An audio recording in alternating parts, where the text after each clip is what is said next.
اللہ کے نبی فرمایا کرتے تھے مجھے اپنی امت کے بارے میں 3 چیزوں کے بارے میں بڑا ڈر ہے. فرمایا ایک ڈر تو یہ کہ ان کے پاس دولت کی کثرت ہوگی اور پھر یہ مال کی محبت میں آپس میں حسد اور بغض کا شکار ہو جائیں گے. اور دوسرا فرمایا قرآن مجید ہر شخص کے سامنے کھل جائے گا اور ہر شخص قرآن کے معاملے میں رائے دے گا. میں یوں سمجھاؤں، میں یوں سمجھے. قانون کی کتاب کھول کر کوئی رائے نہیں دیتا، ڈاکٹری کتاب کھول کے کوئی رائے نہیں دیتا، لیکن یہ اللہ کا کلام ایسا ہے کہ ہر شخص اس میں اپنی رائے دیتا ہے. 2 چند الفاظ کیا پڑھ لیے اردو انگریزی کے کہ وہ مستقل مجتہد بن جاتا، الامان والحفیظ.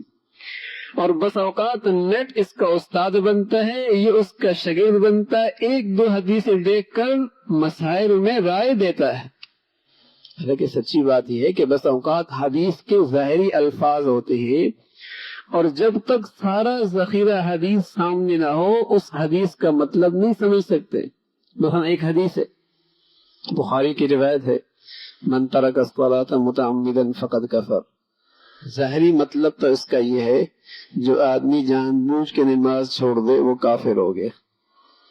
تو اس سے تو پھر 1% لوگوں کا نکاح ہے، باقی سب کے نکاح ٹوٹ گئے.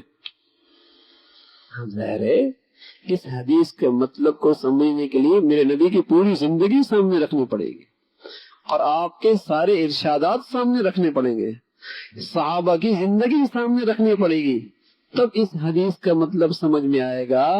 کہ اس حدیث کا مطلب یہ ہے کہ جو شخص جان بوجھ کے نماز چھوڑ دیتا ہے وہ ایسا ہے جیسے اس نے کافروں والا کام کیا. یہ نہیں کہ اس کا نکاح ہی ٹوٹ گیا، یہ نہیں کہ اس کا جنازہ ہی نہیں پڑھ سکتے، یہ نہیں کہ وہ مرتد ہو گیا. اب ترجمہ ظاہری کچھ اور ہے، مفہوم کچھ اور ہے.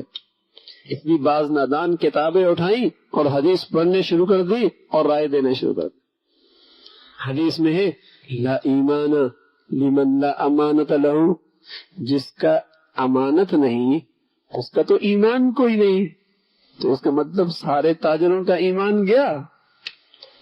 ظاہر ہے اس حدیث کا مطلب یہ نہیں کہ سارے مسلمان نہیں رہے، اس کا مطلب یہی ہے کہ بڑھیا ایمان نہیں ہے، ایمان کی حقیقت نہیں ہے جس کے پاس امانت نہیں. میرے عزیزو، بس اوقات ایک حدیث کو، ایک آیت کو سمجھنے کے لیے پورے احادیث کے ذخیرے پہ نظر ہونی چاہیے.